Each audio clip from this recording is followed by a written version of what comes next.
আমাদের যারা পথচারী তাদের বিশেষ করে মহিলাদের বিড়ম্বনার শেষ নাই। সাধারণ নাগরিক হিসেবে চাচ্ছি যে ওনাদের জীবিকাটাও থাকুক, আমাদের সেফটিও থাকুক। এই ৫,০০০-এর উপরে মনে করেন কোনো জায়গায় ৫০০, কোনো জায়গায় ২০০, কোনো জায়গায় 300, এই ধরনের এইভাবে উঠে যাচ্ছে টাকাগুলো। রাজধানীতে ফুটপাত দখলমুক্ত করতে হকার উচ্ছেদ নিয়ে যখন নতুন করে আলোচনা শুরু হয় তখন বিষয়টি নিয়ে ভিন্ন ভিন্ন মত সবসময় সামনে উঠে আসে। নিউ মার্কেট এলাকার ব্যবসায়ীরা বলছেন ফুটপাত দখলমুক্ত হওয়া প্রয়োজন, তবে হকারদের উচ্ছেদের আগে তাদের জন্য বিকল্প ব্যবস্থা করা জরুরি। নিউ মার্কেট এলাকায় সরেজমিনে দেখা যায় ফুটপাতের বিভিন্ন অংশে বসে পণ্য বিক্রি করছেন হকাররা। তাদের ঘিরে ক্রেতাদেরও রয়েছে ব্যাপক উপস্থিতি। কম দামে পোশাক, জুতা, ব্যাগ সহ নানা পণ্য পাওয়ায় নিম্ন ও মধ্যবিত্ত মানুষের কাছে এসব ভ্রাম্যমাণ দোকানের চাহিদাও রয়েছে। তবে পথচারীদের অভিযোগ, ফুটপাত দখল হয়ে যাওয়ায় স্বাভাবিকভাবে হাঁটার জায়গা থাকে না। বাধ্য হয়ে অনেক সময় মূল সড়কে নেমে চলাচল করতে হয়। এতে বাড়ছে দুর্ঘটনা ও ভোগান্তির ঝুঁকি।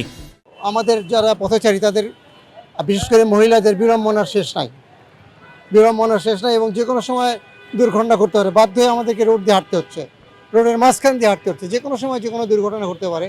তো এটা কারোরই কোনো সুনাগরিক যারা তারা এটা চায় না, এটা কাম্য না।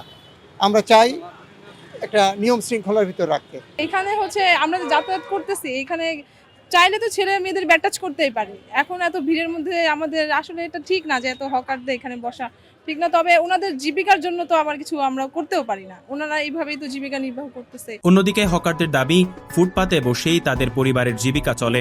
হঠাৎ উচ্ছেদ করা হলে আয় বন্ধ হয়ে যাবে, তাই উচ্ছেদের আগে পুনর্বাসন কিংবা নির্দিষ্ট জায়গায় ব্যবসার সুযোগ চান তারা।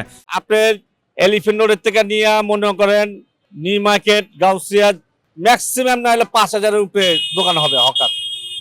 এই ৫,০০০-এর উপরে মনে করেন কোনো জায়গায় ৫০০, কোনো জায়গায় ২০০, কোনো জায়গায় 300, এই ধরনের এইভাবে উঠে যাচ্ছে টাকাগুলো।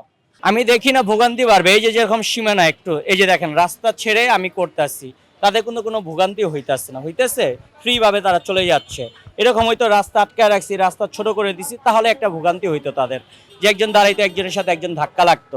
যেরকম আপনারা দাঁড়াইছেন, কোনো ধাক্কা নেই, কোনো কিছু নেই, আমরা রাস্তা ছেড়ে আমাদের মাপ মতন রাখছি। আমাদের সুবিধা কি, এই যে ভ্যান গাড়ি এনে বেচা না হয় ওই জায়গায় বেশি, ওই জায়গায় বেচা না হয়, একটু সামনে বেশি, একটা বেচা না হয় গাউসিয়া যায়, যেন বেচা হয় না এটা বেশি, এই পর্যন্ত আমাদের। নিউ মার্কেটের ব্যবসায়ীরাও বলছেন ফুটপাত পথচারীদের জন্য উন্মুক্ত থাকা উচিত। তবে বছরের পর বছর এই ব্যবসার সঙ্গে জড়িয়ে থাকা মানুষগুলোকে হঠাৎ উচ্ছেদ না করে তাদের জন্য নির্দিষ্ট মার্কেট, হকার জোন কিংবা অন্য কোনো বিকল্প ব্যবস্থা করা প্রয়োজন। একদিকে নগরবাসীর স্বাভাবিক চলাচলের অধিকার, অন্যদিকে হাজারো হকারের জীবিকার প্রশ্ন। দুই বাস্তবতার সমন্বয় করেই সমাধান চান সংশ্লিষ্টরা। সরকারের জায়গা থেকে শেষ পর্যন্ত কী সিদ্ধান্ত আসে এখন সেটিই দেখার বিষয়। শাহ মনির, অগ্রযাত্রা প্রতিদিন।